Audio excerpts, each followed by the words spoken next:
In Washington, the Senate Judiciary Committee hearing room was filled to capacity. Senators, aides, journalists and cameras focused on the witness table where the recently confirmed U.S. Attorney General Pam Bondi faced pointed questions about the direction and independence of the Department of Justice. This was not a routine oversight session. Since taking office earlier this year under President Donald Trump's new administration, Bondi has been at the center of debate over whether the nation's top law enforcement agency is pursuing justice impartially or serving political interests. The hearing promised a deep dive into these controversies, and it quickly lived up to that expectation.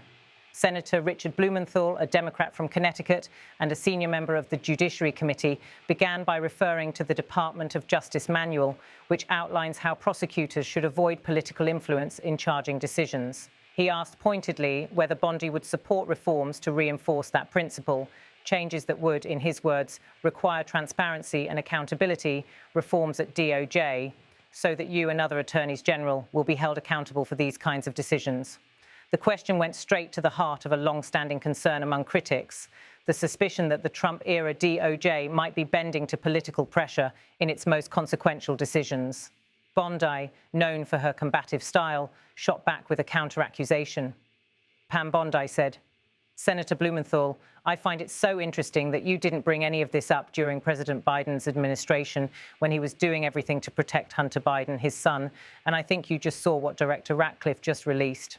By invoking John Ratcliffe, Trump's former director of national intelligence, Bondi pointed to the recent declassification of a 2015 CIA report, a document Ratcliffe has claimed was suppressed during the Biden administration.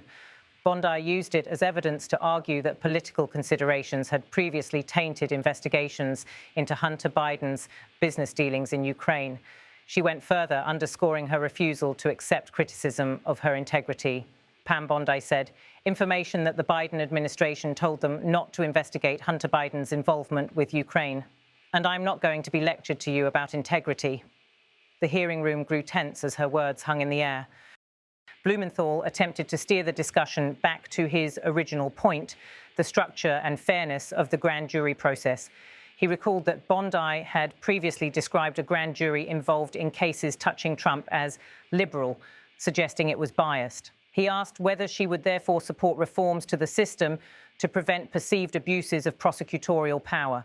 Bondi was not moved. She refrained from endorsing systemic reforms, insisting the existing process was lawful and adequate. Her answer highlighted the partisan divide, Democrats pushing for new safeguards, Republicans resisting what they view as unnecessary overhauls. The questioning then shifted to a different but equally charged topic, corporate mergers and antitrust enforcement. Blumenthal asked about a high-profile settlement in the proposed merger between Hewlett-Packard Enterprises and Juniper Networks. The deal, initially challenged in court, was allowed to proceed under terms critics said demanded almost no concessions from the companies. Blumenthal pressed whether Bondi personally authorized the settlement and why the department's antitrust division appeared to have been sidelined. Bondi responded by defending the head of DOJ's antitrust unit. Pam Bondi said, "As I stated earlier, Gail Slater is doing an incredible job running the antitrust unit. That is still a pending matter." She added that the merger process was complex and multi-step, requiring court approval, implying that no final determination had yet been made. Blumenthal then brought up reports that two senior DOJ antitrust officials, Roger Alford and Bill Skinner, were dismissed after objecting to the settlement. He asked Bondi directly whether she had authorized their removal. Bondi flatly refused to discuss the matter. Pam Bondi said, "I am not going to discuss personnel matters or pending litigation in my office." The exchange underlined a key point of contention, whether internal DOJ dissent against politically aligned policy decisions is being punished. Blumenthal broadened his line of inquiry, mentioning other recent cases, the merger of two home healthcare agencies, which critics say could raise costs for millions of Americans, the cancellation of a transportation department rule designed to provide compensation to travelers for airline-caused flight delays, the much-watched Skydance-Paramount merger, a corporate consolidation that progressed after Paramount's leadership reportedly made decisions favorable to President Trump. Blumenthal argued that these developments contradicted Trump's public statements about cracking down on special treatment for big corporations. Bondi, however, continued to deflect, emphasising that many of these cases were still in process and inappropriate for public comment during ongoing litigation. Throughout the hearing, the personal dynamics between the two figures were on full display.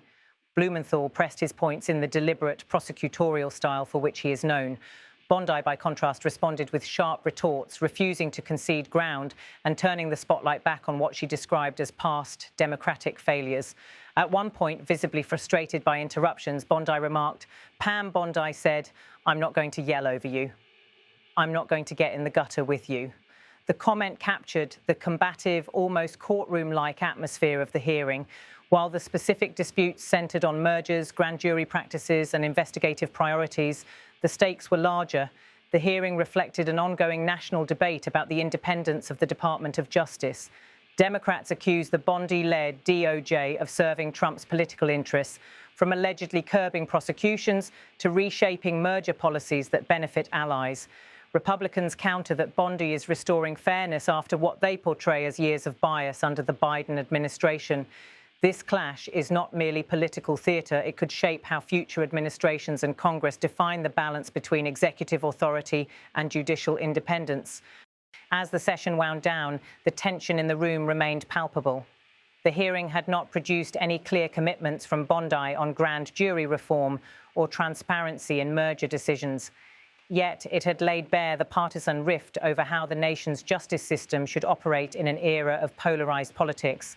Bondi left the witness table with her core positions intact, firm in defending her tenure and unyielding in rebuffing accusations of politicisation. Blumenthal and his Democratic colleagues left with new fodder to challenge what they see as a troubling pattern of executive overreach. The confrontation underscored a reality of contemporary American governance.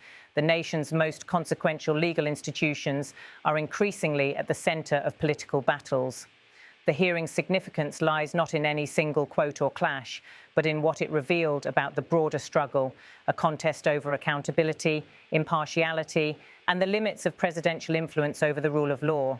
For the public watching from across the country, the exchange offered a window into how power is contested in Washington, not just between parties, but over the very principles that are meant to anchor the justice system.